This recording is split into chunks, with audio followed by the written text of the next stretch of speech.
Hello friends, चलिए next question start करते हैं। गेट 2006 में क्वेश्चन आया हुआ है। कह रहा है कि ये सिलेंड्रिकल शाफ्ट है, इस subjected to an alternating stress of 100 megapascal. मतलब कोई सिलेंड्रिकल शाफ्ट है, वो किसी ऑपरेशन में है और उस शाफ्ट पर 100 मेगापास्कल का स्ट्रेस लग रहा है, अल्टरनेटिंग साइक्लिक लोड लग रहा है, साइक्लिक स्ट्रेस लग रहा है। ठीक है, तो हमको दे रखा है कि जो फटीग स्ट्रेंथ है 1000 साइकिल पर वो 490 मेगापास्कल है। ठीक है, फटीग स्ट्रेंथ जो है वो 1000 साइकिल पर 490 मेगापास्कल है। मतलब कि अगर इस पार्ट पे जो सिलेंड्रिकल शाफ्ट है, इस पार्ट पर अगर 1000 साइकिल्स, कोई भी 1000 रिवोल्यूशन, ठीक है, एन नंबर ऑफ साइकिल्स होते हैं, 1000 रिवोल्यूशन पर मिनट लगाया, जो भी लगाया, जो जितने भी नंबर ऑफ साइकिल्स हैं जो उसको है नहीं, अगर ये लगाते हैं 1000 लगाते हैं, तो वो जो मैक्सिमम जो स्ट्रेस उसको झेलने की क्षमता है, मतलब उस पर मैक्सिमम स्ट्रेस हम लगा सकते हैं 490 मेगापास्कल का। उससे ऊपर अगर लगाएंगे मटेरियल फेल हो जाएगा। 1000 साइकिल्स पे हम मैक्सिमम स्ट्रेस उस सिलेंड्रिकल शाफ्ट पे 490 मेगापास्कल लगा सकते हैं, क्योंकि अगर उसके ऊपर अगर उस पर स्ट्रेस लगा तो वो फेल हो जाएगा, क्योंकि लिमिट दे रहे हमको अब जैसे। ठीक है, और अब यहाँ कह रहा है कि करेक्टेड एंड्योरेंस स्ट्रेंथ 70 मेगापास्कल है।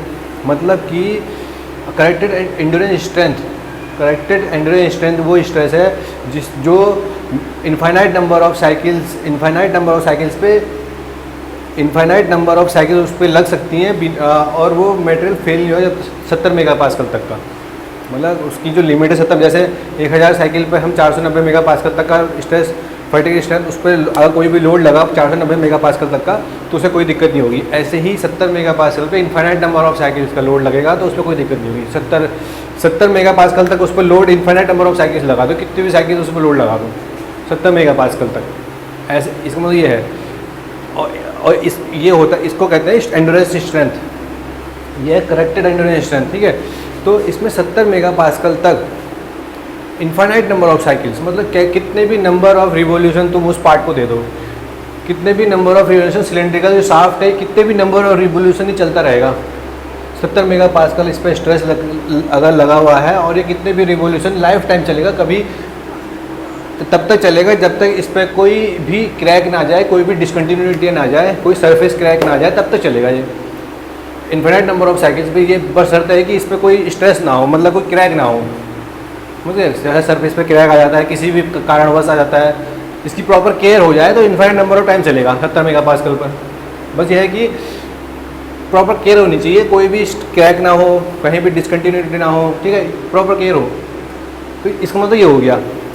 तो अब पूछा कि शाफ्ट लाइफ कितनी है, शाफ्ट लाइफ कितनी होगी, क्योंकि हम इस पर 70 तो लगा नहीं रहे, हम इस पर लगा रहे हैं 100 मेगापास्कल का। 70 मेगापास्कल का लगा होता तो इनफाइनाइट, हम कहते हैं कि भाई इनफाइनाइट नंबर ऑफ टाइम चलेगा, पर लग रहा है 100 मेगापास्कल का स्ट्रेस, 100 मेगापास्कल का अल्टरनेटिंग स्ट्रेस लग रहा है, तो इनफाइनाइट टाइम तो चलेगा नहीं। ठीक है, और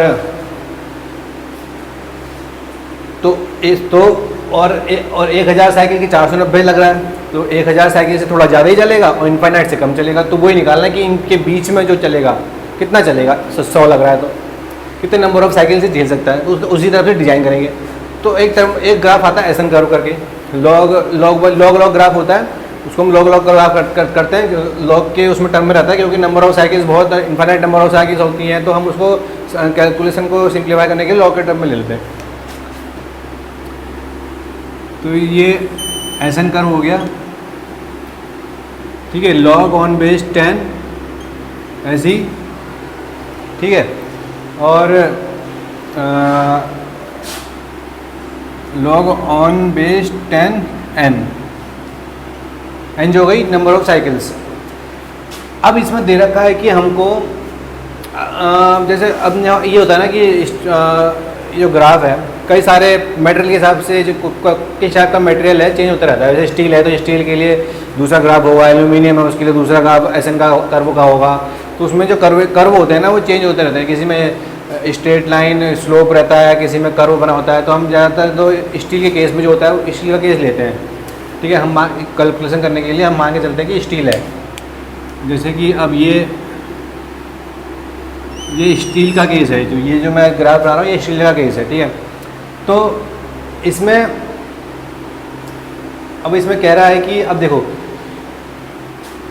हम मान के चलते कि ये जो लिमिट है ना 10⁻⁶ है, तो 10⁻⁶ नंबर ऑफ साइकिल्स है, तो यहाँ पर अगर मैं लॉग 10 n की जगह 10⁻⁶ रखूँगा तो यहाँ 6 आएगा, ठीक है, क्योंकि मैंने लॉग में लिया है और लॉग ऑन बेस 10 और 10 की पावर n, 10 से 10 1 हो जाता है, 6 बाहर आ गया तो 6 हो जाएगा। तो 10⁻⁶ साइकिल जो है ना, इन्फाइनाइट नंबर ऑफ साइकिल्स मान लेते हैं, उस मतलब कि 10⁻⁶ cycle infinite number of cycles, उसके बाद इन्फाइनाइट नंबर ऑफ साइकिल्स, ठीक है। तो हम मानते हैं कि 10⁻⁶ साइकिल जो है वो इन्फाइनाइट नंबर ऑफ साइकिल्स, तो उसके लिए कितना स्ट्रेस दे रखा है 70, मतलब 70 मेगापास्कल। तो ये जो पॉइंट है इसका कोऑर्डिनेट क्या हो गया, 6 log ऑन बेस 10 70, ठीक है। और ये जो ग्राफ शुरू होता है ना 3 से शुरू होता है, मतलब 10⁻³ साइकिल्स, 10⁻³ साइकिल्स, 10⁻³ साइकिल्स पे कितना स्ट्रेस है 490 मेगापास्कल, ठीक है। तो इसका ये पॉइंट क्या हो गया, 3 log ऑन बेस 10 490, ये पॉइंट का कोऑर्डिनेट हो गया। अब हमको निकालना है कि 100 मेगापास्कल पे क्या है वो साइकिल कितने नंबर ऑफ साइकिल चलेगा। तो मान लिया कि log on base 10 n star number of time चलेगा, ठीक है। तो ये कोऑर्डिनेट क्या हो गया, log on base 10 n star, ठीक है, और comma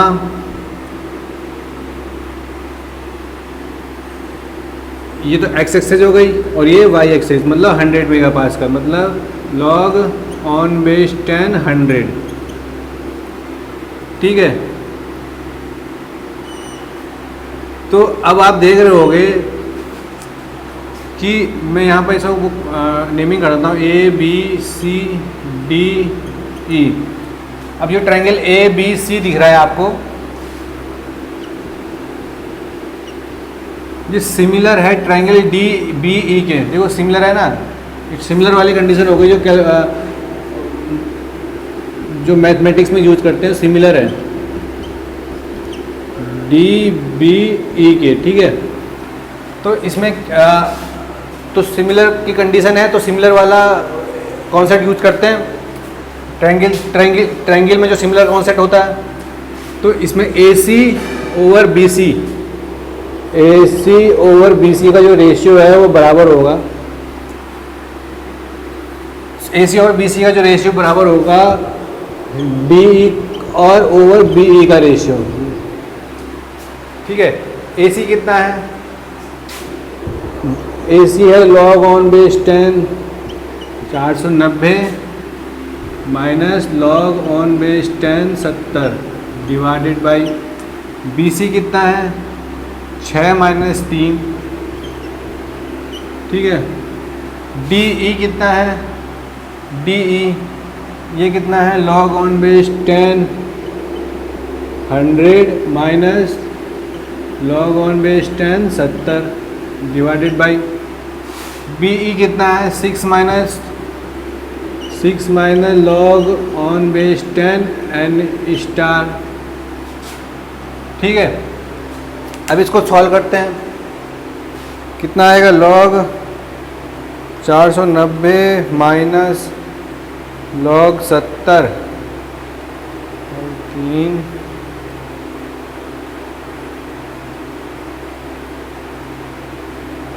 100 minus log 70 by answer 6 minus answer. तो यहाँ से जो log on base 10 n star की वैल्यू निकल के आ गई ना 5.4501। तो n स्टार मतलब नंबर ऑफ साइकिल्स कितनी होंगी,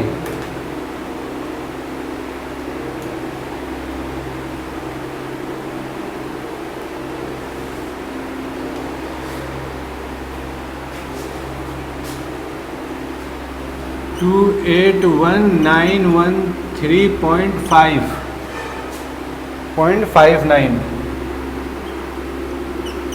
ठीक है। नंबर ऑफ साइकिल्स इतनी है,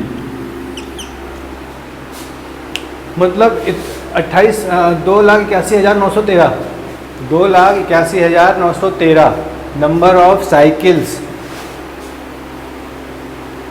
100 मेगा पास्कल पर 100 मेगा पास्कल पर 2,81,913 नंबर ऑफ साइकिल्स तक ये चल सकता है इस पर 100 मेगा पास्कल पर। ठीक है, तो ऐसे ही सारे क्वेश्चन ऐसे ही होते हैं इसके। ठीक है, चलिए नेक्स्ट क्वेश्चन देखते हैं। गेट 2017 में ये क्वेश्चन आया था। ठीक है, चमक तो नहीं रहा हो गेट 2017 पर, गेट में लिख दिया है गेट 2017 में ये क्वेश्चन आया था। ए मशीन एलिमेंट क्या कह रहा है कि a machine element has an ultimate strength of 600 megapascal and endurance limit 250 megapascal. कोई मशीन एलिमेंट है तो उसका जो अल्टीमेट स्ट्रेंथ है, ठीक है, वो तो 600 मेगापास्कल है और जो एंड्योरेंस लिमिट है वो 250 mega. Ultimate endurance limit 250, endurance limit मतलब maximum stress that a material can withstand, that a material can withstand for infinite number of cycles. मतलब जो मैक्सिमम स्ट्रेस है 250 मेगापास्कल, ये जो 250 मेगापास्कल है, इस स्ट्रेस पे जो मशीन एलिमेंट है वो इनफाइनाइट नंबर ऑफ साइकिल्स तक काम कर सकता है। उस मशीन एलिमेंट पे 250 मेगापास्कल अगर लगा हुआ है तो वो infinite number of cycles, infinite number of revolutions, कोई अगर रोटेटिंग शाफ्ट है तो infinite number of time rotate करेगा। अगर 250 मेगापास्कल मैक्सिमम जो लिमिट है वहाँ तक अगर उसके अंडर स्ट्रेस लगा हुआ है, 250 मेगापास्कल हो या 200 मेगापास्कल हो, 150 मेगापास्कल हो, तो उस लिमिट तक वो इनफाइनाइट नंबर ऑफ टाइम रिवोल्यूट्स उस पर रिवोल्यूशन अगर तुम करोगे या उस पर कोई भी साइकिलिक स्ट्रेस उस पर लग रहा है, कोई भी साइकिलिक लोड उस पर लग रहा है, तो इनफाइनाइट टाइम तक चलेगा, कोई दिक्कत नहीं। उसके ऊपर जाएगा तो भाई दिक्कत आएगी, और वो भी तब तक चलेगा जब तक उस पर कोई क्रैक ना आ जाए। इनफाइनाइट भी लिमिट है। अगर उस पर कोई जैसे अब आप कह दो कि भाई कोई भी पुर्जा है, उसे चलाते रहो उसकी अगर आप उसकी केयर नहीं करोगे तो वो तो भाई ख़राब होगा ही, चाहे वो इनफाइनाइट नंबर ऑफ टाइम तक रिवोल्यूट करे। कोई भी अगर उसमें क्रैक डेवलप हो गया, ठीक है, और कुछ उसमें सरफेस फिनिश उसकी ख़राब हो गई, क्रैक इनिशिएशन आ गया, कोई डिसकंटिन्यूटी आ गई, कोई भी तरीके से आ गया, तो भाई वहाँ पर जो एंड्योरेंस लिमिट है ना वो 250 मेगापास्कल नहीं रहेगी, फिर वो घट जाएगी। क्योंकि एंड्योरेंस लिमिट भी वही लिमिट है जहाँ पर वो अगर वो पार्ट जब सर्विस में लाया गया, जिस प्रोडक्शन के बाद जैसे उसका मतलब कहीं प्रोडक्शन हुआ और बिल्कुल नया पार्ट है, तो वो जब लाया गया तब उस पर इनफाइनाइट नंबर ऑफ टाइम चलेगा। अब अगर उसकी केयर उसी तरीके से रखोगे जिस तरीके से वो लाया गया नया पार्ट, तो वो चलेगा। अगर वो 2 साल बाद फिर देखो, अगर उस पार्ट को अगर आप 2 साल बाद देखोगे तो उस पर कुछ ना कुछ क्रैक डेवलप हो जाते हैं, कुछ सरफेस पर क्रैक आ जाता है, कुछ ना कुछ दिक्कत आती है अगर आप प्रॉपर केयर नहीं रखोगे तो आ जाती है। तो उस समय एंड्योरेंस लिमिट 250 मेगापास्कल नहीं रहेगी, वो घट जाएगी। समझ गए? डिपेंड करता है, एंड्योरेंस लिमिट भी डिपेंड करती है साइज फैक्टर पर डिपेंड करती है, उसके शेप पे डिपेंड करती है, उसकी सरफेस फिनिश पे डिपेंड करती है, ठीक है, लोड पे डिपेंड करती है, किस तरह का लोड उस पर लग रहा है, ठीक है। कई तरह के एंड्योरेंस लिमिट ये नहीं कि कांस्टेंट हमेशा रहेगी, वो प्रॉपर्टी नहीं है मटेरियल उसकी, ये प्रॉपर्टी नहीं है, वो भी डिपेंड करता है।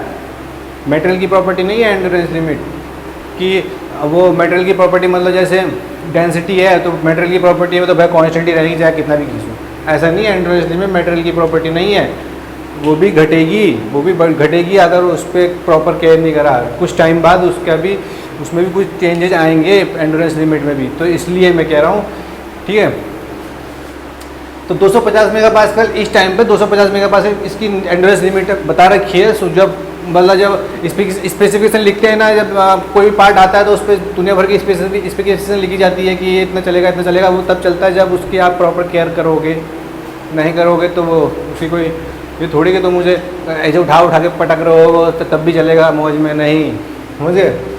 तो fatigue curve for the element on a log plot, देखो क्वेश्चन में प्लॉट दे रखा है लॉग का, if the element is to be design for a finite life, मतलब 10,000 cycle 10 to the power 4, the maximum amplitude of a completely reverse operating stress, maximum amplitude of a completely reversed operating stress, amplitude पूछा है, ठीक है, कितना amplitude maximum जा सकता है।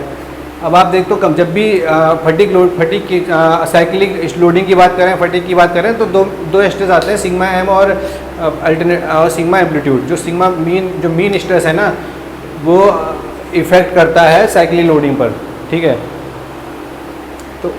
तो इसमें मैक्सिमम सिग्मा ए पूछा है, एम्पलीट्यूड स्ट्रेस कितना है, कितने एम्पलीट्यूड तक वो जो साइक्लिक हो है वो कितने एम्पलीट्यूड तक साइक्लिक कर रहा है, मतलब साइन कर्व में आप देखते होगे तो साइन कर्व ऐसे ऐसे कितना एम्पलीट्यूड है उसका, मैक्सिमम मिनिमम से मैक्सिमम कितना जा रहा है, मिनिमम कितना है, तो उनका जो बीच का डिफरेंस है वो कितना है, कितना मिनिमम से मैक्सिमम उसका जो मीन है उससे कितना एम्पलीट्यूड कितना मैक्सिमम जा रहा है। जो मीन आया है जैसे साइक्लिक कर्व है उसमें मीन होगा और मीन से कितना ऊपर गया है, कितना मैक्सिमम एम्पलीट्यूड है उसका, ठीक है। तो वो पूछा है मैक्सिमम एम्पलीट्यूड।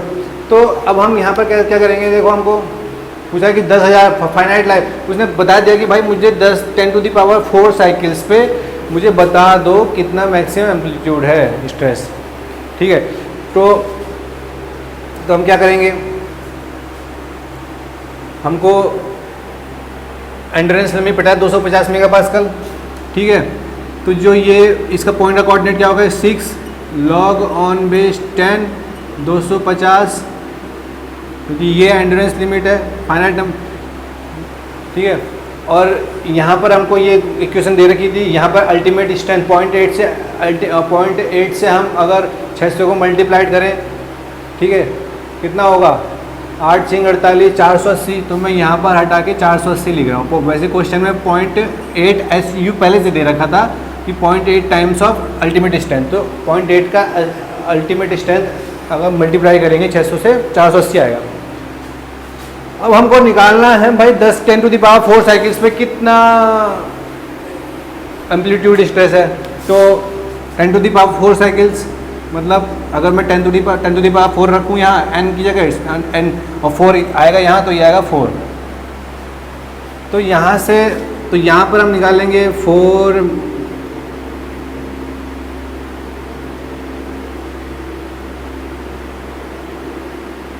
ठीक है, यहाँ से स्ट्रेस निकल आएगा।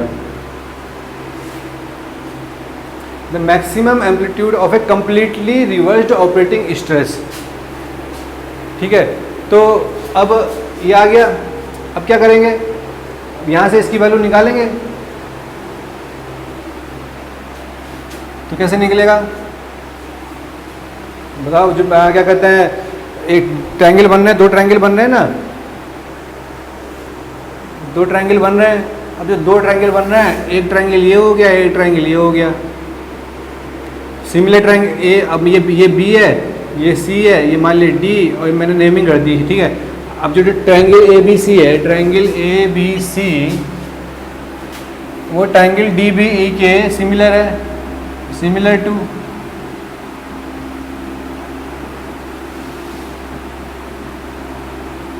ठीक है। तो सिमिलर वाली कंडीशन कॉन्सेप्ट लगाते हैं, सिमिलर वाली कंडीशन लगाते हैं कि जो ए सी ओवर बी सी का जो रेशियो है वो इज इक्वल टू होगा डी ई ओवर बी के रेशियो के बराबर होगा। ए सी कितना है, ए सी कितना है, लॉग ऑन बेस 10 480 माइनस, ठीक है, लॉग ऑन बेस 10 250 और डिवाइडेड बाई बी सी कितना है 6 माइनस 3, डी ई कितना है लॉग ऑन बेस 10 ये निकालना है S minus log on base 10 250 divided by ये कितना है बी 6 माइनस 4। तो ये कैलकुलेशन करके कितना आया,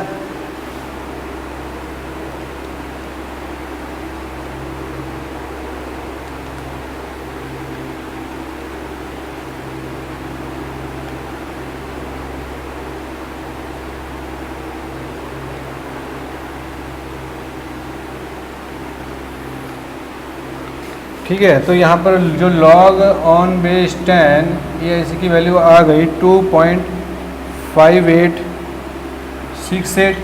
तो यहाँ से ये कितना आया,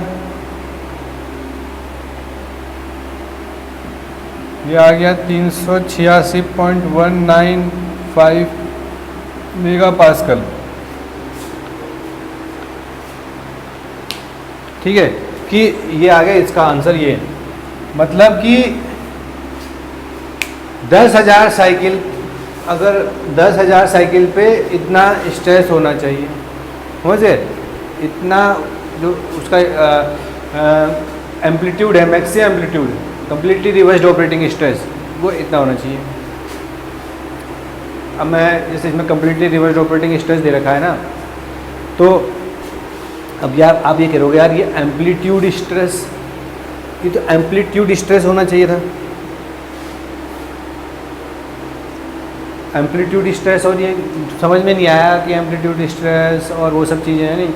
तो इसने क्या कह रखा, completely reversed operating condition, completely reversed stress है।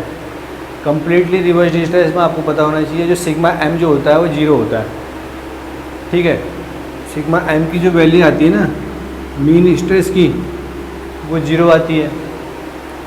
ठीक है, और जो सिग्मा एम्पलीट्यूड होता है ना वो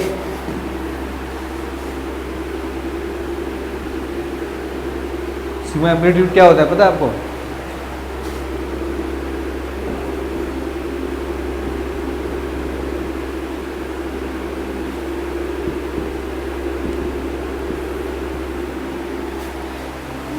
फॉर्मूला ये होता है, पर कंप्लीटली रिवर्स्ड स्ट्रेस कंडीशन में जो मैग्नीट्यूड होता है ना सिग्मा मिनिमम और सिग्मा मैक्सिमम का, वो सेम होता है। तो जहाँ ये सिग्मा मैक्सिमम और साइन अपोजिट होते हैं, प्लस माइनस, तो ये माइनस माइनस प्लस हो जाएगा, तो जो ये आएगा ना सिग्मा एम्पलीट्यूड, ये आएगा सिग्मा मैक्स। ठीक है, क्योंकि जो इसमें अगर आप कहोगे ना मैं सिग्मा मैक्सिमम की वैल्यू जो होती है ना इसमें, मान लिया सिग्मा है, सिग्मा होती है, और सिग्मा मिनिमम की जो वैल्यू होती है इसमें वो माइनस सिग्मा होती है। ठीक है, अब जब सिग्मा इसमें यहाँ रखोगे और minus sigma minimum minus sigma divided by 2, तो ये कितना आ गया सिग्मा। तो सिग्मा एम्पलीट्यूड इसमें जो होगा ना वही सिग्मा एम्पलीट्यूड सिग्मा होगा, और सिग्मा एम जो होता है वो सिग्मा मीन जो 0 होता है। अब इसमें ये समझने की बात है कि आप सोच रहे हो कि यार ये यहाँ पर तो ये फ्लक्चुएटिंग स्ट्रेस है, समझ रहे हो कि जो ये स्ट्रेस लगा है सिग्मा, ये फ्लक्चुएटिंग स्ट्रेस है, फटीग स्ट्रेस है, ये पूछ रहा है एम्पलीट्यूड स्ट्रेस। ठीक है, तो ऐसा होता है कि जो सिग्मा जो कम्प्लीटली रिवर्स्ड स्ट्रेस कंडीशन में जो ये सिग्मा निकल के आता है, यही फ्लक्चुएटिंग फटीग स्ट्रेस होता है कम्प्लीटली रिवर्स्ड स्ट्रेस कंडीशन में। यही सिग्मा एम्पलीट्यूड का जो ये सिग्मा निकल के आया है, यही मैक्सिमम स्ट्रेस है, और यही मैक्सिमम स्ट्रेस फटीग स्ट्रेस होता है कम्प्लीटली रिवर्स स्ट्रेस कंडीशन में, क्योंकि इसमें जो मीन स्ट्रेस होता है वो 0 होता है। ठीक है, तो जो टोटल अगर इसमें, क्योंकि दो मैंने आपको बताया दो होते हैं, सिग्मा मिनिमम मीन होता है एक, जो फटीग स्ट्रेस में ना 2 स्ट्रेस से क्वेश्चन होते हैं, एक सिग्मा मीन हो गया, एक सिग्मा एम्पलीट्यूड हो गया। कम्प्लीटली रिवर्स स्ट्रेस कंडीशन में ऐसा क्या होता है कि जो सिग्मा एम होता है वो 0 होता है। ठीक है, और जो सिग्मा एम्पलीट्यूड होता है वो मैक्सिमम होता है। मतलब मैक्सिमम मतलब वो जो मैक्सिमम होता है वो डायरेक्टली फटीग की वजह से होता है। समझ गए? तो जो सिग्मा होगा वो फटीग स्ट्रेस ही होगा, मतलब जो सिग्मा एम्पलीट्यूड जो निकला है वो फटीग स्ट्रेंथ ही है एक टाइप के। तो इसलिए ये कंडीशन है इसमें। ठीक है।